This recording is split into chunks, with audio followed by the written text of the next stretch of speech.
정말 내장 지방이 만병의 근원이라고 해도 부족하지 않겠어요, 그렇죠? 그러니까요. 이게 그냥 방심해서 될 게 아닌 것 같아요. 그러니까 내장에 쌓이는 지방, 뭐 요 정도 문제가 아니라 전신에 생명에 영향을 맞아요. 끼치는데, 그러니까 내장 지방은 장기에 쌓이는 지방이라서 눈에 이렇게 확 드러나진 않잖아요. 그렇죠. 네. 그러니까 나도 모르는 사이에 목숨이 위협을 받을 수 있다고 생각하니까 진짜 오싹한데요. 오싹해요, 진짜. 네. 장기에 쌓이는 내장 지방은 겉으로 잘 드러나지 않지만 다양한 방식으로 우리 몸에 위협 신호를 보내고 있습니다.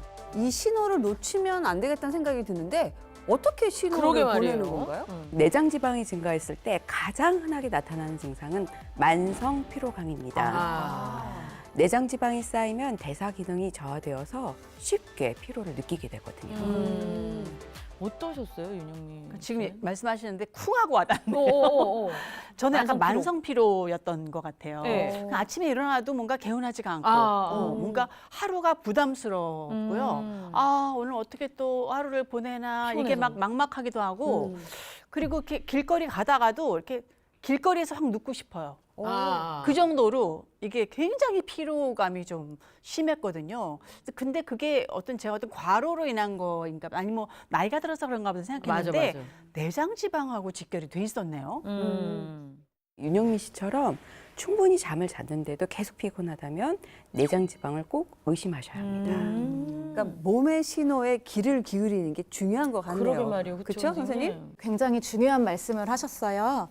몸의 신호를 가볍게 여기는 분들이 많거든요. 특히 몸에 부종이 생겼다고 느껴진다면 내장 지방 관리를 시작하는 것이 좋습니다. 부종이요?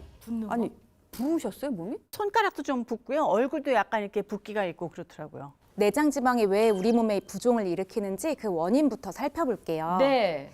앞서 내장 지방이 염증 물질을 유발한다고 말씀드렸는데요.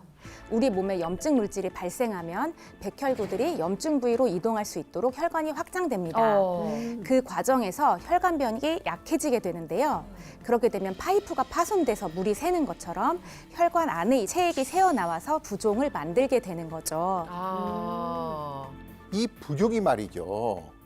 우리 몸의 골칫거리입니다. 이 몸의 신진대사 기능을 떨어뜨리기 때문이죠. 이 신진대사란 우리 몸이 이제 에너지를 만들고 사용하는 과정을 이제 말하는데요. 이 기능이 떨어지면 에너지를 제대로 사용을 하지 못할 거 아닙니까? 네. 그렇죠? 그렇기 때문에 다시 내장 지방이 늘어나는 그런 악순환이 이제 반복되게 됩니다. 내장 지방이 염증을 일으키고 그 염증이 혈관을 망가뜨려서 부종을 만들고 이 부종이 다시 내장 지방을 늘린다는 거네요. 그래서 악순환이란 말이 나왔네요.